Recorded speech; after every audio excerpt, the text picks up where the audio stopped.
ஸ்ரீ குருப்பியோ நமக. ஜெய ஜெய சங்கரா ஹரஹர சங்கரா.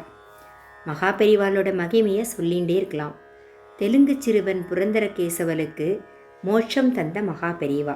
பூஜைக்கு வில்வம் தந்தாராம் புரந்தரன், புரந்தரனுக்கு மோட்சம் தந்தாராம் மகாபெரிவா.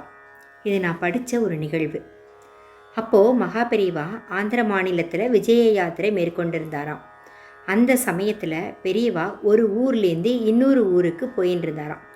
அந்த வழியில் மழை பிடிச்சுட்டுருந்தான். மகானோட போனவாள்லாம், பெரியவா மழை பெய்யுறது, நீங்கள் பல்லக்கில் ஏறிக்கோங்கோ அப்படின்னு சொன்னாலாம். அதற்கு பெரியவர், அது எப்படி, இத்தனை பேர் மழையில் நனைஞ்சுன்னு வர்றப்போ நான் மட்டும் பல்லக்கில் எப்படி போகிறது? மாட்டேன், நான் நடந்தே வரேன் அப்படின்னு சொல்லிட்டாராம். மேற்கொண்டு நடக்க முடியாத அளவுக்கு மழை வலுத்து பெய்ய ஆரம்பிச்சிருத்தான். பக்கத்தில் இருந்த ஒரு கிராம எல்லையில் ஒரு பழைய சிவன் கோவில் இருந்துதான். அங்கே தங்கி மழையில் நனைஞ்ச தன்னோட காவி வஸ்திரத்தெல்லாம் மாற்றிண்டாராம். சுவாமிகள் அங்கே தங்கி இருக்கக்கூடிய இந்த விஷயம் தெரிஞ்ச உடனே எல்லாரும் சுவாமிகளை பூர்ணகும்ப மரியாதையோட வரவேற்று வணங்கினாங்களாம். எல்லாருக்கும் ஆசி கொடுத்துட்டு திரும்பி தன்னோட யாத்திரையை தொடர ஆரம்பித்தாராம் மகாபெரிவா. சுமார் 8 மைல் தொலைவு நடந்த உடனே ஒரு கிராமம் வந்தது. அந்த கிராமத்தோட ஜமீன்தார் விஷயம் தெரிஞ்சு ஓடி வந்து மகாபெரிவாளை பூர்ணகும்ப மரியாதையோடு வரவேற்று தன்னோட கிராமத்திலேயே தங்கி இருக்கணும் அப்படின்னு வேண்டி கேட்டுட்டாராம். மகாபெரிவாளுக்கு என்ன தோணித்தோ தெரியல, 21 நாள் நான் இங்கே தான் இருக்க போகிறேன் அப்படின்னு சொல்லிட்டாராம். உடனே ஊரில் சத்திரம் ரெடி பண்ணிட்டு பக்தர்களுக்காக விறுவிறுன்னு கொட்டகையும் போட்டு எல்லா ஏற்பாடும் நடந்துதான். மறுநாள் காத்தால பெரியவா ஸ்நானம் பண்ணுறதுக்கு போயிருந்தாராம். அவர் திரும்பி வந்த உடனே பூஜைக்கு உட்காந்துருவார். ஆனால் பூஜைக்கு தேவையான வில்வம் அந்த கிராமத்தில் எங்கேயுமே கிடைக்கலையாம். படத்து காரியதரிசிக்கு ஒரே கவலையாக போயிடுது. வில்வம் இருந்தால் தானே பூஜை நடக்கும், பூஜை முடிஞ்சாதான் பெரியவா பிட்சை ஏற்பார். இதில் வேற பெரியவா 21 நாள் இந்த கிராமத்தில் தங்க போகிறதா வேற சொல்லியிருக்கார். இந்த கவலை இந்த காரியதரிசிக்கு வந்துதான். பெரியவா பூஜை பொருட்களெல்லாம் பார்த்துட்டு வில்வம் இல்லையா அப்படின்னு கேட்டாராம். ஜமீன்தார் எல்லா ஆட்களையும் அனுப்பிச்சிருக்காரு, எப்படியாவது வந்துடும் அப்படின்னு சமாளிச்சாராம் அந்த காரியதரிசி. பெரியவா பேசாமல் சத்திரத்துக்கு பின்னால் ஒரு மாட்டுத் தொழுவத்துக்கு பக்கத்தில் ஒரு கல் பாறையில் உட்காந்து தியானம் பண்ண ஆரம்பிச்சிட்டாராம். 11:30 மணி இருக்கும், இன்னும் வில்வமே வரல. சரி, இன்னைக்கு சந்திரமௌலீஸ்வரருக்கு பூஜையோ பெரியவாளுக்கு பிட்சையோ இல்லை போல இருக்கு, இன்னும் 20 நாள் வேற இங்கே இருக்கணுமே அப்படின்னு காரியதரிசி பிரம்ம பிடிச்சவர் போல நின்றுட்டு இருந்தாராம். தியானம் பண்ணிட்டு இருந்த பெரியவா கண்ணை திறந்து பார்த்த உடனே ஒரு சின்ன புன்னகையோட பார்த்தாராம். மடத்தில் பூஜா கைங்கரியம் செஞ்சுட்டு இருக்கிற ஒரு பையன் ஓடி வந்தானாம். தலையில் ஒரு பெரிய கூடை, பச்சை பசேல்னு நிறைய 3 தள வில்வம். பெரியவாளுக்கு ஒரே சந்தோஷம். வில்வமே கிடைக்காதுன்னு சொன்னாலே எப்படி கிடைச்சிது? யார் இவ்வளவு ஸ்ரத்தையாக வில்வதளம் பின்னமாகாமல் பறித்து கொடுத்துருக்கா? வில்வம் தான் வந்துருத்தே, பூஜையை ஆரம்பிக்கலாம் அப்படின்னு சொல்லிட்டு பூஜையை நல்லா நடத்தினாராம். எல்லாருக்கும் பிரசாதமும் கொடுத்துட்டாராம். யார் வில்வம் கொண்டு வந்தாலோ அவளை கூப்பிடுங்கோ, நான் பிரசாதம் கொடுக்கணும் அப்படின்னு பெரியவா சொன்னப்போ காரியதரிசி நடுங்கிண்டே சொன்னாராம், பெரியவா இது யார் கொண்டு வந்தானே தெரியல, கீழே வாசலில் மண்டபத்து ஓரத்தில் மறைவாக ஒரு திண்ணையில் இந்த கூடை இருந்தது, யார் வச்சதுன்னு தெரியல அப்படின்னு சொன்னாராம். ஒருவேளை சந்திரமௌலீஸ்வரரே தன்னோட பூஜைக்கு எடுத்துன்னு வந்திருக்கலாம் அப்படின்னு சிரிச்சுட்டே சொன்னாராம் பெரியவா. அன்னைக்கு முழுவதும் கோலாகலமாக பூஜை நடத்தி பிரசாதங்கள்லாம் கொடுத்தாச்சு. ஊர் ஜனங்களுக்கெல்லாம் பரம சந்தோஷம். மறுநாள் காத்தால காரியதரிசி அந்த பையன்கிட்ட, அப்பனே இன்னைக்கும் இந்த மண்டப மூலையில் ஏதாவது வில்வம் இருக்கான்னு பாரு அப்படின்னு சொன்னாராம். என்ன ஆச்சரியம், முந்தின நாள் போலவே அங்கே ஒரு கூடை நிறைய வில்வம் இருந்துதான். வில்வத்தை பார்த்த பெரியவா அர்த்தத்தோட காரியதரிசியை பார்த்தாராம்.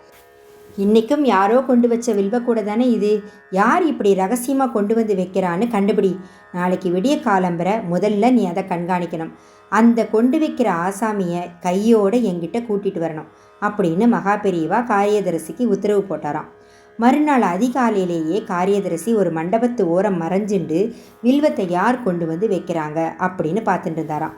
சுமார் 8:30 மணி இருக்கும். ஒரு தெலுங்கு பையன் தலையில் கட்டு குடுமி, அழுக்கு வேஷ்டி, மூலக்கச்சம்லாம் கட்டிண்டு தலையில் ஒரு கூடையில் வில்வத்தை எடுத்துன்னு வந்தானாம். வழக்கம் போல் பந்தக்கால் பக்கத்தில் வச்சுட்டு திரும்புறது எதிர காரியதரிசி வழிமறைச்சு நின்னாராம். பையன் காரியதரிசியோட காலில் விழுந்து வணங்கினாராம். காரியதரிசி அந்த பையன்கிட்ட அரகுர தெலுங்கில் பேசினாராம். போய் நல்லா குளிச்சுட்டு தலையை நல்லா முடிஞ்சுண்டு நெத்திக்கு ஏதாவது விபூதி இட்டுண்டு துவைச்ச வேஷ்டி வஸ்திரத்தோடு மத்தியானமாக இங்கே வா, நான் மகாபெரிவாட்ட உன்னை கூட்டின்னு போகிறேன் அப்படின்னு சொன்னாராம். பையன் தலையாட்டிட்டு ஓடிட்டான். 3 மணி சுமாருக்கு வெள்ளை வேஷ்டி, நெத்தி பூரா விபூதி, எண்ணெய் வழிய வழிய தலையை வாரிண்டு குடுமி முடிஞ்சுண்டு பயபக்தியோடு அந்த பையன் மெதுவாக உள்ள நுழைஞ்சானான். எதையோ தேடின்னு இருந்த பெரியவாளோட கண்களுக்கு அந்த பையனை பார்த்த உடனே ஒரு மலர்ச்சி ஏற்பட்டுதான். நமஸ்காரம் பண்ணி ஒரு ஓரமாக நின்று அந்த பையனை பக்கத்தில் கூப்பிட்டாராம்.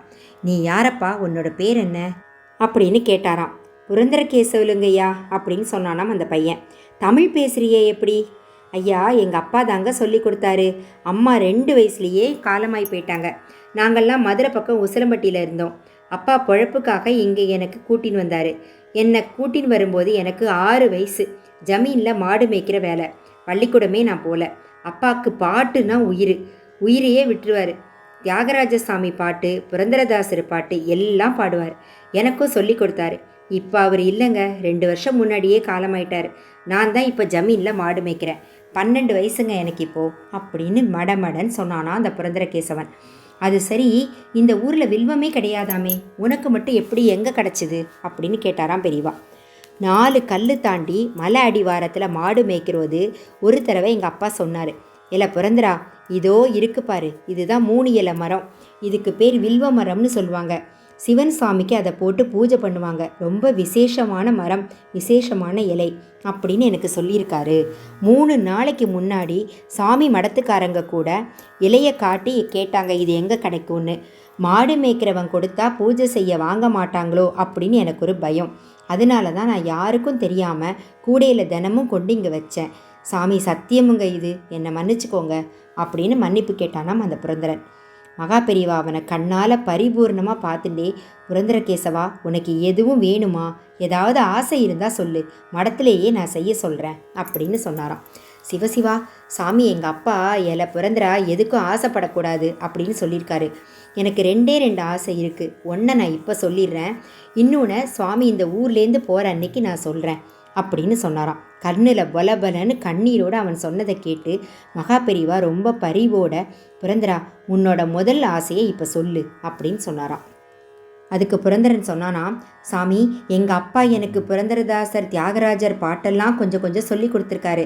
நான் அதை இந்த ஊரில் நீங்கள் இருக்கிற வரைக்கும் உங்கள் முன்னாடி நான் பாடி காட்டுறேன். நீங்கள் எனக்கு அதை கேட்கணும் அப்படின்னு சொன்னானாம். மகாபெரிவாக்கு ரொம்ப சந்தோஷம். அப்படியே ஆகட்டும்டா, நீ பாடு, நான் கேட்குறேன். சந்திரமௌலீஸ்வரரோட கிருபை உனக்கு பரிபூர்ணமாக உண்டு. நீ ரொம்ப க்ஷேமமாக இருப்ப அப்படின்னு ஒரு பிரசாதமும் தன்னோட கழுத்துலேருந்து ஒரு துளசி மாலையும் அவனுக்கு கொடுத்து ஆசீர்வாதம் பண்ணினாராம். பெரியவா ஊரில் இருக்கிற வரை தினமும் வில்வமும் புரந்தரனோட பாட்டும் பெரியவாளுக்கு கிடைச்சுட்டே இருந்துதான். அவனோட குரல் ரொம்ப இனிமையாக இருந்தும் உச்சரிப்பு பிழைகள் நிறைய இருந்ததுனால அப்பப்போ அதை பெரியவா திருத்தி அவனோட பாட்டில் ரொம்ப அகமகிழ்ந்து இருந்தாராம். 21வது நாள் பெரியவா ஊரை விட்டு கிளம்பியாச்சு. எல்லாருக்கும் ஒரே ஏக்கம். பிரசாதங்களெல்லாம் கொடுத்துட்டு புறப்படுறது பெரியவா கண்கள் எதையோ தேடித்தான்.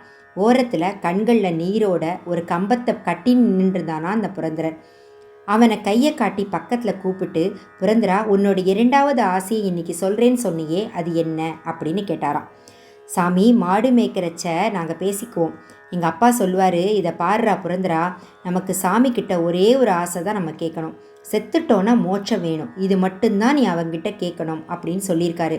எனக்கு மோட்சம் கிடைக்கணும்னு அருள் செய்யுங்க சாமி அப்படின்னு சொன்னானா அந்த புரந்தரன். மகாபெரிவா ரொம்ப அதிர்ந்து போயிட்டாராம். பரபிரம்மமான மகாபெரிவா வாஞ்சையோடு அவனுக்கு அருள் புரிந்தாராம். புரந்தரா, உரிய காலத்தில் உனக்கு மோட்சம் கிடைக்க நான் சந்திரமௌலீஸ்வரரை நல்லா வேண்டிக்கிறேன். நீ சந்தோஷமாக போயிட்டு வா அப்படின்னு ஆசீர்வாதம் பண்ணினாராம். அதுக்கப்புறம் ஜமீன்தாரை கூப்பிட்டு இந்த புரந்தரகேசவன் சம்பந்தமாக எல்லா விஷயங்களையும் அப்பப்போ எனக்கு மடத்துக்கு தெரியப்படுத்தணும் அப்படின்னு சொல்லிட்டு கிளம்பிட்டாராம். பல வருஷங்களுக்கு அப்புறம் ஒரு நாள் மத்தியான வேளையில் 2 மணிக்கு பெரியவா திடீர்னு எழுந்து காமாட்சி அம்மன் கோவிலோட புஷ்கரணிக்கு போனாராம். புஷ்கரணியில் ஸ்நானம் செஞ்சுட்டு தியானத்தில் உட்காந்தாராம். விட்டு 1 மணிக்கு ஒரு தரம் புஷ்கரணியில் ஸ்நானம் பண்ணிவிட்டு ஜபமும் பண்ணினாராம். 6 மணி வரைக்கும் இதை தொடர்ந்து செஞ்சுட்டு அதுக்கப்புறம் பெரியவா கரையேறினாராம். அப்போ 7 மணி இருக்கும். ஒருத்த மடத்துலேருந்து வேகமாக சுவாமிகள் கிட்ட ஓடி வந்தானாம். என்ன அப்படின்னு கண்களால் சுவாமிகள் கேட்க, கர்னூரில் இருந்து தந்தி வந்திருக்கு. யாரோ புரந்தரகேசவலு சீரியஸ் அப்படின்னு அனுப்பியிருக்கா, யாருன்னு தெரியல அப்படின்னு அந்த சிப்பந்தி சொன்னானாம். காரியதர்சி கிட்ட பெரியவா சொன்னது இதுதான், அந்த புரந்தரகேசவன் இப்போ உயிரோடு இல்லை. செத்த முன்னாடி தான் காலாவதி அடைஞ்சிட்டான். நான் அவளோட ஊரில் போய் தங்கியிருந்த நேரத்தில் கிளம்புற அன்னைக்கு எனக்கு நீங்கள் மோட்சம் வாங்கி கொடுக்கணும் அப்படின்னு அவன் என்கிட்ட வேண்டிட்டான். சந்திரமௌலீஸ்வர சுவாமியோட கிருபையால் உனக்கு அது கிடைக்கும் அப்படின்னு நான் சொன்னேன். திடீர்னு அவனுக்கு ஏதோ விஷக்காய்ச்சல் ஏற்பட்டிருக்கு. புரந்தரகேசவன் இப்போ உயிரோடு இல்லை. விஷஜுரத்தில் அவஸ்தைப்பட்டு வேற பிறவி எடுக்க கிளம்பிட்டான். அவனுக்கு இன்னும் 6 பிறவி இருக்குது. அதுக்கப்புறம் அவன் மோட்சம் போகணும் அப்படின்ட்டு சந்திரமௌலீஸ்வரரை பிரார்த்தனை பண்ணி 6 பிறவிக்கும் ஸ்நானம் பண்ணி ஜபம் பண்ணி பிரார்த்தனை பண்ணி அவனோட நல்ல ஆத்மாவுக்கு என்னோட கடமையை நான் செஞ்சிட்டேன் அப்படின்னு நான் தழுத்தழுக்க மகாபெரிவா சொன்னாராம். அவர் அங்கு காலாவதி ஆன விஷயம் மகாபெரிவாளுக்கு எப்படி இந்த ஞான திருஷ்டியில் தெரிஞ்சது அப்படின்றது யாருக்குமே புரியலை. தன்னை நம்பி தன்கிட்ட வேண்டின்ற ஒரு பக்தனுக்காக மகாபெரிவா எவ்வளவு தூரம் கருணை பண்ணியிருக்கார் அப்படின்றது இந்த கதையில் நமக்கு தெரியறது. ஜெய ஜெய சங்கர ஹரஹர சங்கர. ஸ்ரீ குருப்பியோ நமக.